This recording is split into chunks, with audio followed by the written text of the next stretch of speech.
Hi everyone, thank you for joining us this afternoon for our Marjon Live course talk for BA Youth and Community Work. I'm joined by course lead Sue Cooper, who is going to be talking about the course for around 15 to 20 minutes. After Sue's presentation, we'll be moving into the Q&A and she'll be happy to answer any questions you might have about the course. We're also joined by Jo, who is a current Youth and Community Work student, who will also be able to answer any questions from a student's point of view. You can drop your questions in the Q&A bar during the session. I'll post in the Q&A bar shortly, so hopefully that will bring that to your attention. Yeah, please drop those questions in throughout the session.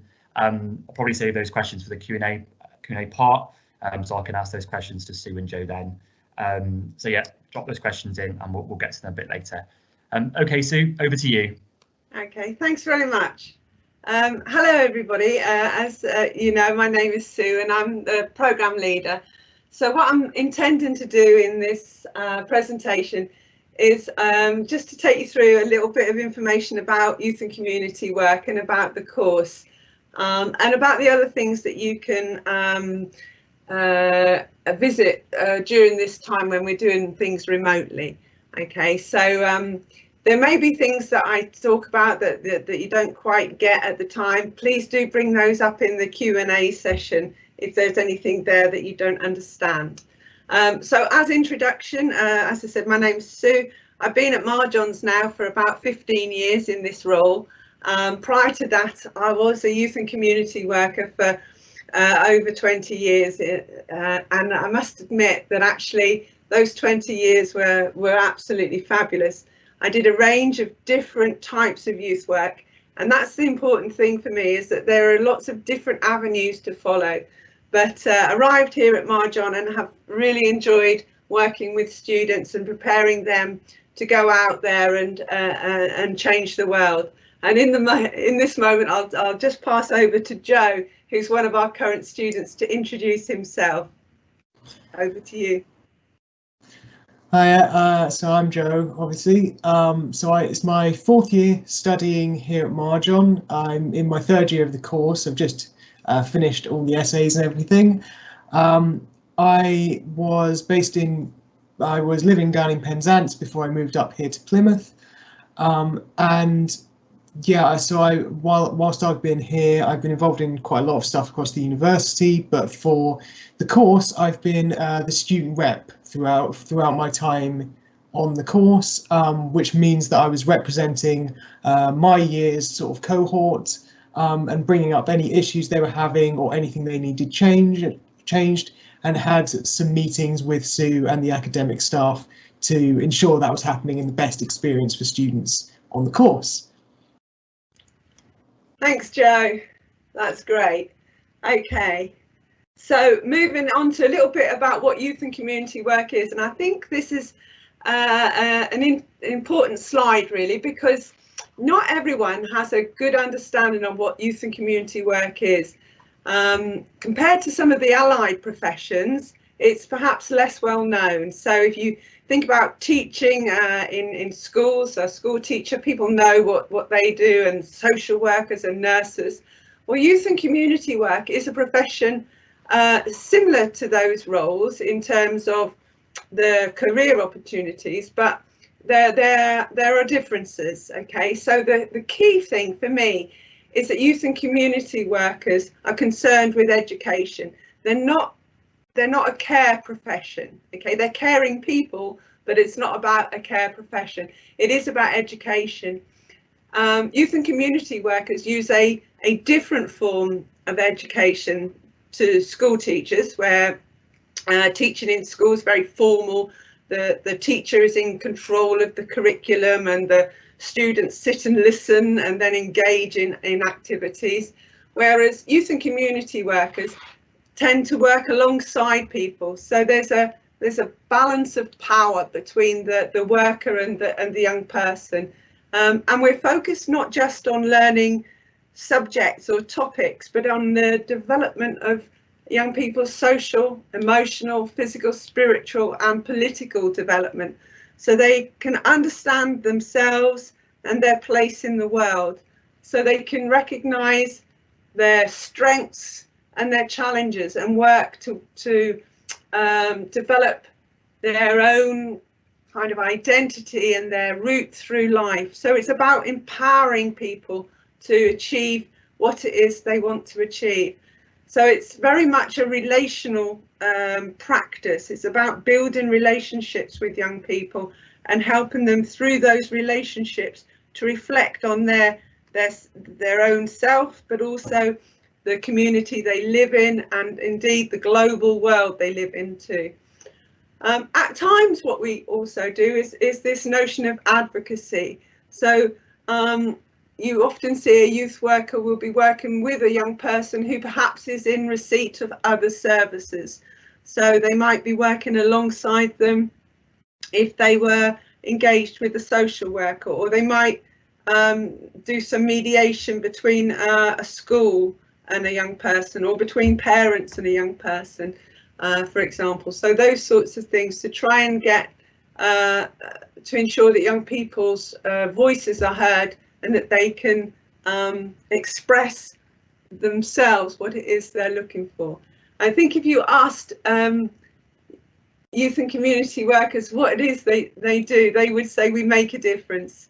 And this is the thing, there is a huge amount of satisfaction in enabling a young person to find themselves, to overcome the barriers and challenges that they might have faced, to recognise that they have real strengths and abilities, and to put those strengths and abilities to use to bring about change for themselves and for their peers or their communities or for society. So it is very much about trying to make a difference, and people within youth and community work always have a passion in their belly that keeps them going when times are tough. So that's generally what youth and community work is. I would suggest that you have a look at the National Youth Agency website if you want to know more. Okay, so that's www.nya.org.uk. So that's the national body for youth work. Moving on to my next slide, talk a little bit about the course. So it is a 3-year full-time course, although it is possible to study on a part-time basis in certain circumstances, but generally it's a 3-year full-time course, and it does lead to a professional qualification. So like teaching, like social work, like nursing, it has a professional qualification. And so this has implications for the course in as much as you need to meet professional standards, and there are certain requirements in terms of attendance on the course to show that you're developing your professional identity. But it does mean that when you graduate, you don't only have a BA honours degree, you also have a professional qualification that takes you into a career path. A key element of the course is that there are placements in each of the years. So actually, currently there are 800 hours of placement across the 3 years. And these need to be done in at least 2 different settings. Okay, so I thought what would be interesting probably is to ask Joe to talk a little bit about his placements, just to give you a bit of a flavour of what placements are like. Okay, so I'm going to pass you over to Joe for that. Thanks. Okay, so for me, obviously it's 3 years, so 3 different I had 3 different placements. So for my first year, I was based with the Salvation Army here in Plymouth. The work that I was doing, it was, I believe, twice a week. I would be in their open access youth setting. So what you would see is more a more traditional youth centre, and very much it was just about kind of connecting with young people and kind of just providing that environment for them to be themselves within. And for me, that first placement was quite it was difficult at times. However, that was because I'd come into youth work, you know, a little bit new to youth work. In my second year, I was based with a Plymouth City Council's youth service. So I was working, I believe it was full time at the time, it was 37 hours a week. However, I believe the hours are slightly less now. But that was what you would really see as an old-fashioned youth centre in terms of what you would stereotypically see as a youth centre. I was in that placement 4 days a week, and for me it was a really kind of it really saw the development of my professional self, and because I faced a lot of challenges in that placement, however I came out the other side better for it. And with my third year placement, I was based in with Harbour and their branch that was based down in Devonport, Stonehouse and Devonport, which worked with young people who had substance misuse issues. And what that was a organisation that worked collaboratively alongside other organisations such as social workers and teachers and other youth workers within the city. And it was very much about supporting them.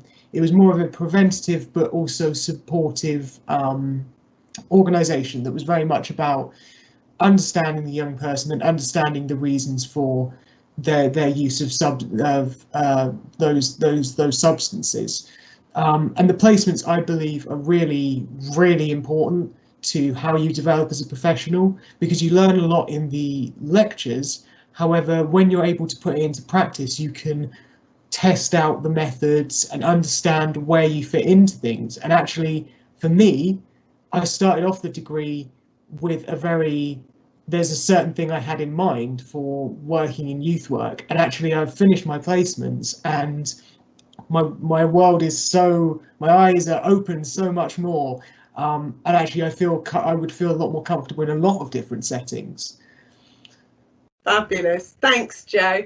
And I think that's a really good example of how placements build on each other. So that it is about developing the skills as you go. So very developmental. It gives you the opportunity to develop those skills so that you can put them in. And as Joe said, you know, there are challenges and there are challenging times on placement, because youth and community work is pretty organic. You can't necessarily know what you're going to face day on day. So it is about building up those skills and confidence to actually work in the moment, which is definitely a really serious professional skill that we develop through the course. So thanks, Joe, for sharing that.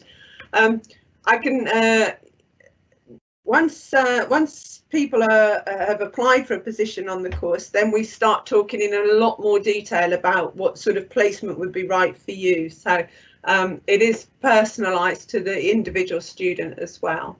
Okay, so moving back to the slide, just to talk about the assessment really of the programme, and again just a brief overview of this, but generally one question I'm often asked is about exams. There are no physical exams associated with the course, because it's not that sort of course. It's, you know, it isn't content heavy.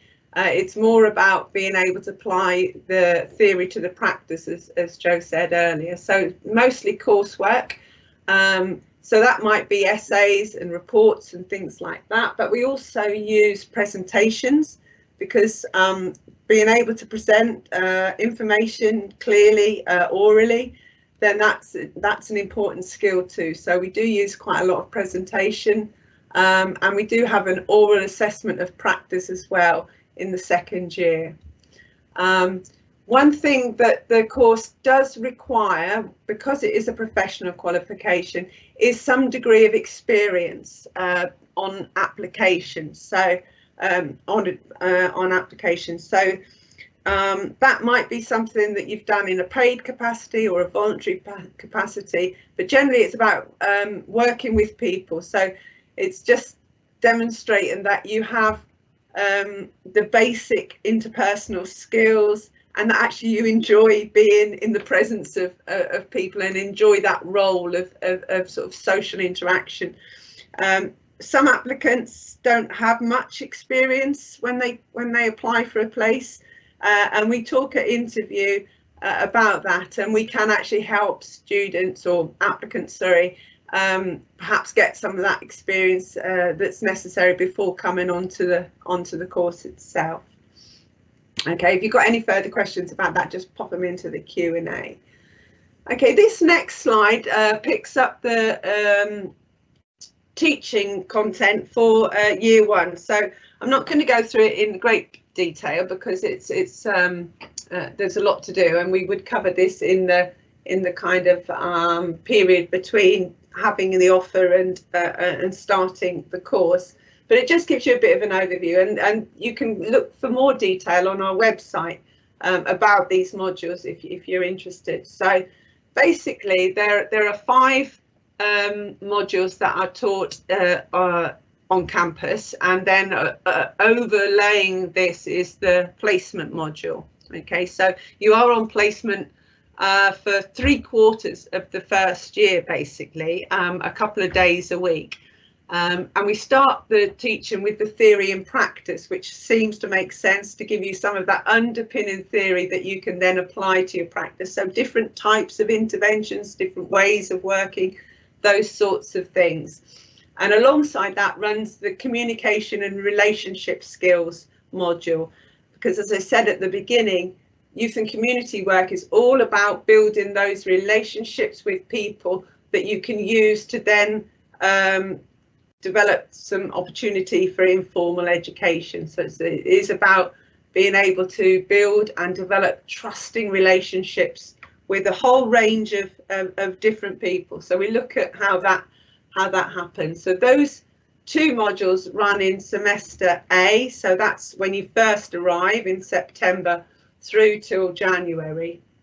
Engaging with learning is a module that runs across from the beginning, well, across the whole year basically, and it looks at the practical side of going out on placement. So it prepares you for that first professional practice placement, looks at the national occupational standards and kind of ethical practice and those sorts of things, but it also looks at your development of academic skills and abilities. So it runs through, and it's a support module really in terms of learning and development. And then after the Christmas break and into semester B, we look at 2 modules, diversity, inclusion and social justice, and issues and interventions. So the issues and interventions it looks at a range of things that are topical, that our young people are facing today. So for example, Joe talked about his last placement being about substance misuse. So it might be that we look at substance misuse, we look at housing or homelessness, we look at issues with formal schooling, youth and crime, those sorts of things. Okay. The diversity, inclusion, social justice is about developing your understanding of discrimination on a structural level, and how we can develop our skills as an anti-oppressive practitioner. So those are the modules that are running in that first year. And this next slide looks a little bit crazy, but I will talk it through. So this is your journey really, and I think it's important to recognise that you are on a journey. You know, it isn't like you do one thing and you tick that box and it's done. That it is very much developing as you go through, and we have these 3 sort of strands, I suppose, that holds that journey together. So the context, skills and agency. Okay, so when we talk about context, we're talking about the kind of, I suppose you could all think about that as the content. So what are we working with? What's going on around us? What's the theory around all of those issues that we might face, etc., etc. And we start with that in the first year, at the bottom left of the journey, and that's right at the front. So we're kind of front loading understanding of those things, and then we concentrate on skills. And this notion of agency, the blue bubble, you can see is at the back of the 3 bubbles. And as you go through your journey, you'll see that agency starts to come forward.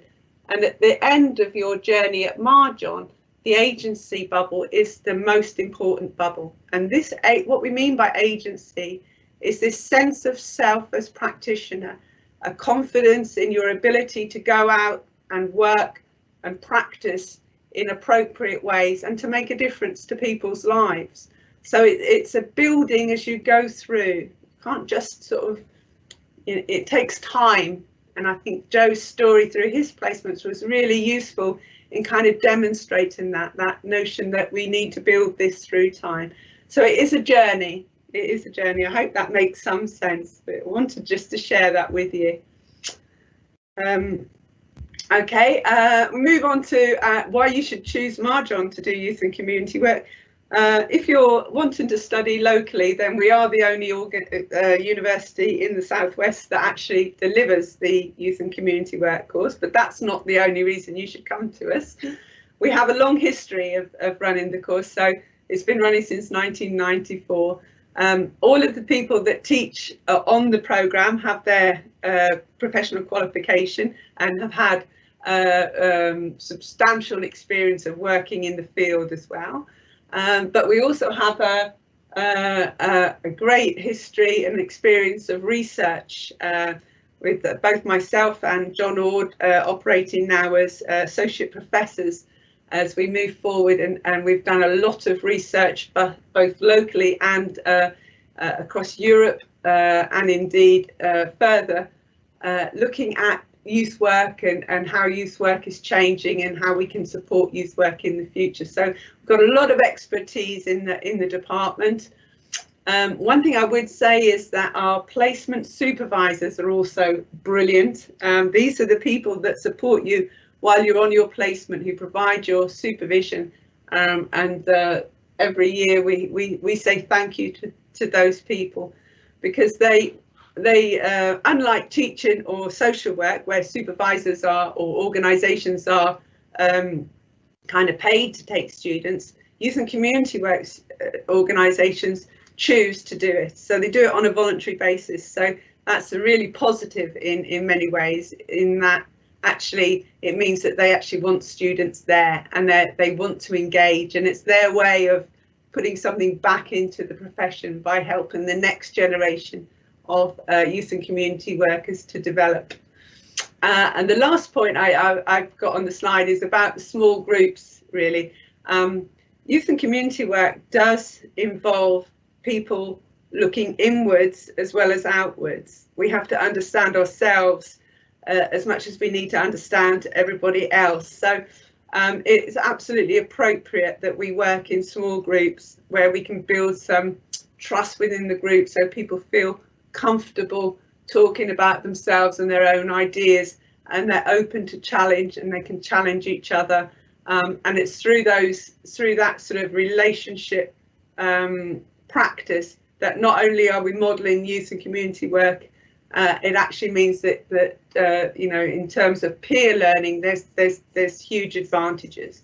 So that's kind of how we work at Marjon's, and that's why I think Marjon's is a great place. But I would say that, wouldn't I? I'm the programme leader. I'm gonna just ask Joe to say something about his experience of studying at Marjon that might help you make your decision. Over to you, Joe. Yeah, so to build on what Sue was saying, I think really the small group sizes really make a difference. I think if it wasn't for that smaller group size, I think I would have struggled, because I'm someone who suffers with an anxiety disorder, and actually if I was sitting in a lecture hall with, say, 50 other people, I wouldn't be able to get in a word, you know, either side of things. But really, I think it's, especially what I found is, why studying at Marjon is, not to say this, it's different at other universities, but at Marjon is very much about caring and supporting. And I think I know from working with my fellow students that actually, if it wasn't for such the supportive network we have at Marjon, and our lecturers, you know, really actually are able to find the time to kind of answer questions that we have. Even sometimes I know I've asked a few questions that I kind of go, that felt like a silly question, but actually you feel like you're getting an answer, that you're not being treated like you're someone who doesn't know anything. My young age has meant that when you know, you have a very broad range of ages on the course, But that's actually really positive because you can learn from each other, and because of that kind of relationship you build in the small groups you have, you actually get to know your course mates and you actually get to know the course instead of kind of blending into the background a bit. So yeah, I think it's very, you're able to engage with the learning where other courses you might not be able to.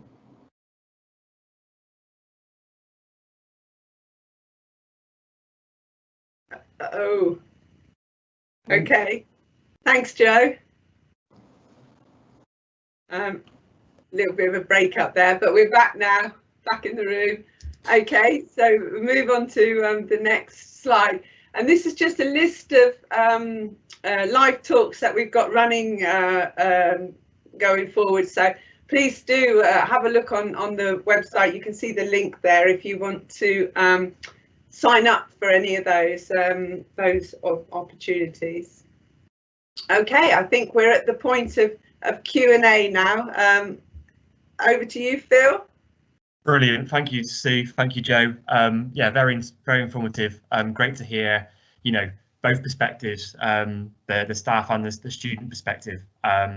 We've got a few questions here. So we've talked quite a bit about placements and obviously how important they are on the course. So could you just speak about the support that we give our students in terms of helping them find a placement, you know, that suits their needs and their interests, I suppose? Yeah, and that's absolutely right, Phil. It is about needs and interests because, as I said earlier, the profession is a very wide-ranging profession. So support starts almost immediately. So let's say actually at interview, you will be asked about whether you have any thoughts about what sort of area you would like to go into when you qualify. Now, some students come with a very clear idea of that and others don't. And in many ways, we'll treat both situations in the same way, that if someone has a very clear idea of what they want to do, I do strongly encourage them not to do that in the first year, to try something completely different, because sometimes you don't know what's out there unless you know what's out there. So their personal development tutor is the person that would spend time with the individual, talking about what it is they're looking to do and what the opportunities are, because it's important to find a placement that is doable, i.e. in terms of getting to and from the placement, so the geographical location, the timing of the placement, if you have caring responsibility or children you need to get to school or from school, you need to think about all of those particular issues. But the university has a database of agencies that have taken students on placements before, and where we know there's adequate supervision and support in place, and we share that with students, and we suggest 2 or 3 places for them to have a look at and support that. And then students actually make contact themselves to the agencies, and the agencies will invite the student in for informal stroke formal interview, depending on the agency, and then either offer them a placement, or if they feel it's not right, we'll say so. All the time the personal development tutor is there trying to support. So in the first year, lots of support to encourage the student in, and also some of that module engaging with learning. We talk about how you do your CV for your placement visit, and we do placement visits and all kinds of sort of additional stuff around to support. In the second and third year, there's still support for the student to find their placement, but we're then sort of moving towards building that route to career. And some students will do their second and third year placement in the same organisation, because that's the type of work that they want to get into, whereas others will choose 3 different placements, as Joe did, to get a really wide range of experiences. I hope that answers the question. Yeah, brilliant. Thank you very much, Sue. Joe, just got a question here about sort of balancing work and university and other things that you might have going on. Would you mind speaking a little bit about that. As you mentioned, you're sort of involved in other things around the university. So could you speak about sort of how you've managed to balance everything that's going on? Absolutely. So for me, I've obviously been balancing the course and the placement. But whilst I've been at university, I've been employed in a few different jobs around the university. So, for example, I worked in the university shop for about a year. But more recently, I have been working as what's called a Marjon change maker, which was, the idea is to kind of create a project of your own that you would run at the university. And for me in my third year, finding the balance between that was difficult at first. However, you are able to do it because there is very much an expectation as a student that you use your own time wisely and that you're studying and reading in your own time. And I was able to find a way of managing it all by sort of splitting it up in a way into sort of days. So for example, the job that I was doing, I would do that on maybe a Wednesday or a Thursday. And then the other times of the week, I would make sure I'm doing my academic work or doing my placement work. So that way I had a bit of a schedule, and it was sort of a similar thing each week, but also meant that I was able to do things outside of things. So I've been running a society on campus called Geek Squad, which is for anyone to come along to, but it's quite chilled and quite just doing a few sort of fun activities on a Friday evening. But I've been able to balance that because I've been able to go in, I've been able to plan it, but I've also been able to talk to my lecturers, I've been able to talk to academic staff and my placement staff to ensure that I'm able to do my work and do my placement on the days that I'm available. So it's not a case of I'm being forced to choose things. And I think that's really what you can actually do here at Marjon and with the course. If that's an okay answer. Yeah, perfect, thank you. So if I come back to you on a sort of related question about the amount of contact time or the amount of studying time that you'd expect from a student, I guess sort of outside of placement time, you know, how much time are they generally going to spend on campus in a week, say? Yeah. This is an important question, particularly for people who need to work to earn sufficient funds to survive and to thrive. So it is an important question. We are lucky in some ways because the course is a professional qualifying course. In terms of timetabling, we do get priority in terms of when our sessions are planned. So we can say with a consistency when students need to be in.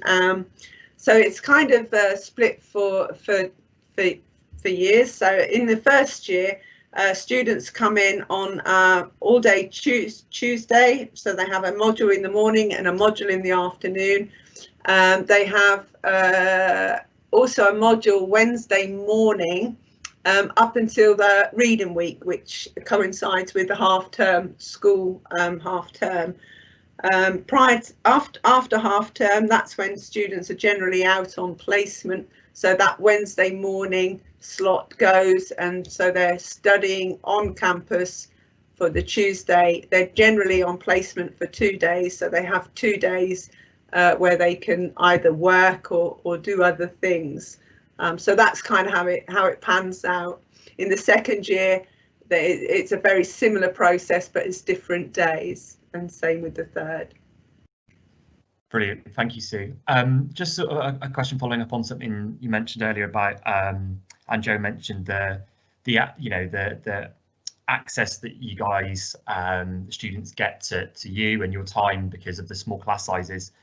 Could you speak a little bit more about sort of the number of students it tends to be on a course in a year, and just sort of, it really helps sort of, visualize it when you hear about the number of people on a course? Yeah, we look to recruit around up to 15 people. Sometimes it's less, sometimes it's more, not often more. And I think for me the size of the class is important, not just for the teaching and learning, but it is very important for the teaching and learning, but it's also about the professional development side of things. So the personal tutor system within the youth and community work programme is slightly different from other programmes that don't have the professional qualification. So we have twice as much focus on that personal development tutoring time, because not only is that for supporting the student to succeed academically, it's about supporting the student to develop their professional identity, confidence, and that agency I was talking about. So we do put more focus on that, and I think, to be honest, for me, my role isn't so much about being a lecturer in a university. It's about being part of this the system that enables people to join the profession. So for me, it's a gatekeeping role. It's about enabling people to fulfil that role and to go out there and make a difference to the lives of young people and communities. So the conviction is about doing all we can to help people achieve that and be the best worker that they can be. So we don't really look at our watches, and we don't really say you can only see us between here and here. We're as flexible as we can be while we're available. So it's part of that professional body, really. I think that makes a difference. Brilliant, thank you, Sue. I just one more question for you, Sue. On the experience that you sort of mentioned before you joined. So if there was somebody looking at applying now but they didn't have any experience, you'd still encourage them to apply, and then we'll sort of build on that experience between the application and the sort of the start of the course. Absolutely, yeah, I would absolutely do that, because it's a strange situation, and even stranger in today's context, but it's not that easy to actually get voluntary experience sometimes. You know, it can be quite difficult finding your way into an organisation. So I would say, yes, apply if you're interested, if you've got passion and you want to be a youth worker, a youth and community worker, then make the application, and then you can say, you know, we can give you places to go for your voluntary experience. You know, we can help you through the door. You know, we say you've got a place on the youth and community work course at Marjon, and it will open doors and make life easier for you to get that experience. Having said that, sometimes people think they don't have experience when actually they do, because they're thinking about a very narrow kind of interpretation of experience. So for the younger students, like Joe, for example, when he joined us, some of that experience might be about support work that you did whilst you were in school. Yeah, so if you were, you know, I don't know, in your year 7 and you were mentoring not year 7, I've got that wrong, year 15 or whatever, and you're mentoring the year 7s, then that can count. If you worked, you know, if you were going to a youth project, but actually you were a senior helper, that would count. So, you know, it's always worth having the conversation. Fantastic, thank you, Sue. Joe, if I just come back to you for some sort of final thoughts before we end. Obviously, as you're sort of towards the end of the course, would you mind just sort of giving us your overall thoughts on your time at Marjon and your time on the course, and sort of your sort of biggest feelings about your time here? Yeah, absolutely. Yeah, absolutely. So for me, it feels like such a long time ago that I started this course. However, I'm a very different person to when I started, and actually being on this course and being at Marjon has really allowed me to develop in myself and actually how I view the world going forward.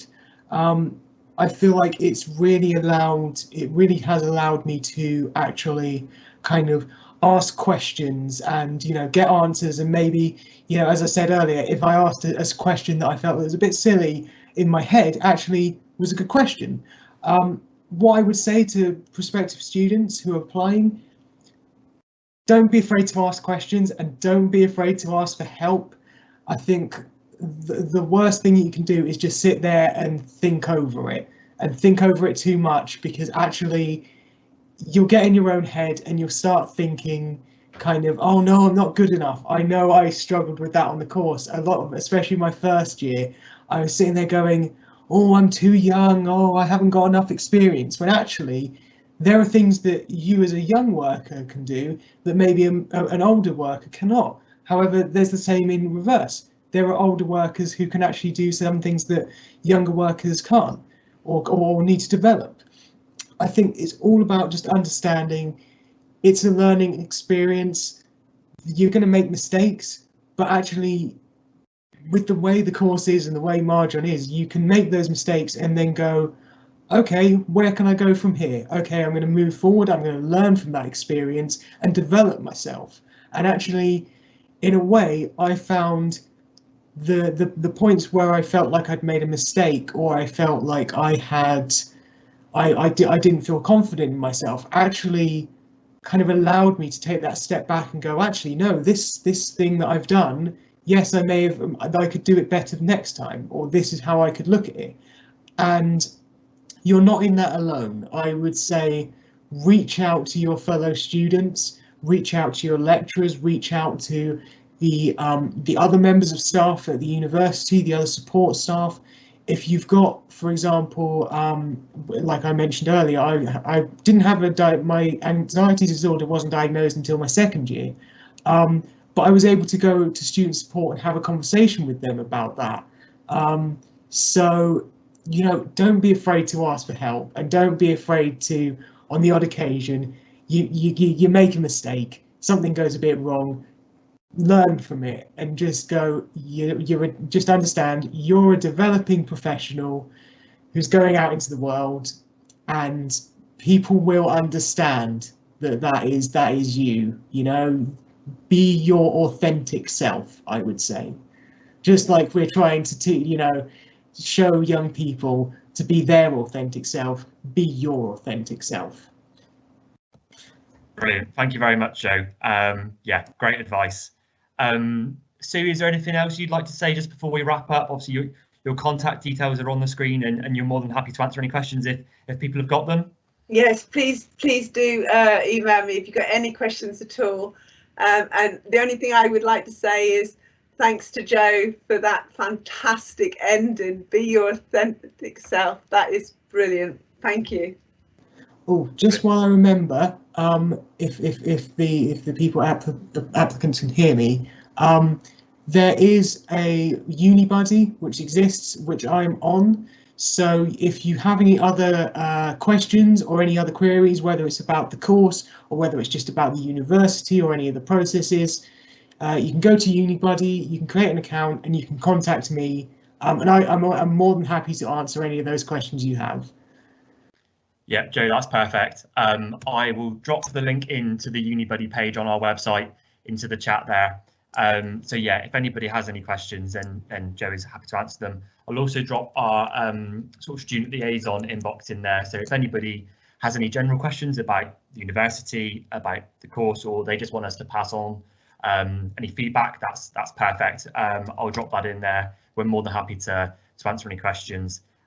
Yeah, thank you very much, guys, for coming along. Thank you, Sue. Thank you, Joe, for your time today. As we've all mentioned, if you've got any questions, then we're more than happy to answer them. Please send them in. Other than that, be safe and have a great day.